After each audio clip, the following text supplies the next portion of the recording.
காலையில் எந்திரிச்ச உடனே மணியை பார்க்குறேன். மணி 6:15 ஆயிட்டு.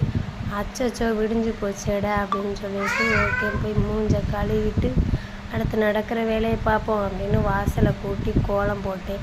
சிம்பிளாக நமக்கு தெரிஞ்ச மாதிரி கோலம் போட்டால் என் பையன் கோலம் போட்டு முடிக்கிறதுக்கு வெளியவே உட்காந்துருக்கான்.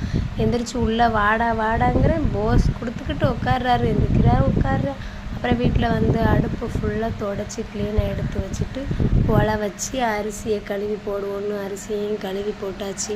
அப்புறம் பக்கத்தில் கடையில் போய் 2 பால் பாக்கெட் வாங்கிட்டு வந்து பிள்ளைங்களுக்கு பாலையும் காய்ச்சி வச்சுட்டு என்ன குழம்புடா வைக்கலாம்னு காலையிலே ஒரே யோசனை. சரி ஓகே ரசம் வைப்போன்னு சொல்லி மிளகு சீரகமெல்லாம் எடுத்து வச்சு அரைச்சி படன்னு ரசத்தையும் வச்சு முடிச்சிட்டேன். ஒரு சைடு ஒரு 3 முட்டையை வாங்கி அவிக்க போட்டுட்டு கொஞ்சமான கேரட் இருந்துச்சு, பீன்ஸும் அவரைக்காவையும் அதையும் நறுக்கிட்டு எண்ணெயை ஊற்றி அதை வேகமாக பொரிப்போம்னு சொல்லி கடுகு சீரகம் கருவேப்பிலை வத்தல் எல்லாம் போட்டு வெங்காயத்தையும் போட்டு அந்த அவரைக்காவையும் பீன்ஸையும் போட்டு சும்மா சிம்பிளாக வதக்கி கொடுத்து விட்ருவோம் அவருக்கு மட்டும்தானே அப்படின்னு நினச்சேன். ஆனால் சாதாரணமாக அதை வதக்கி சாப்பிட்டு பார்த்தா நல்லாவே இல்லை.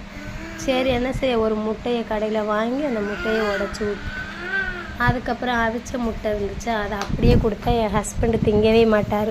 அதனால் அதையும் வத்தப்படி போட்டு நமக்கு லைட்டாக பெரட்டி எடுத்து அதையும் அவருக்கு டிஃபன் பாக்ஸில் வச்சுருவோன்னு சொல்லி அதை கூட்டாக வச்சாச்சு.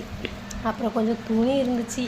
என் பையன் எப்படா தூங்குவான், தூங்குனதுக்கப்புறம் அதை துவைக்கலான்னு சொல்லிவிட்டு அதையும் ஊற வச்சுட்டேன்.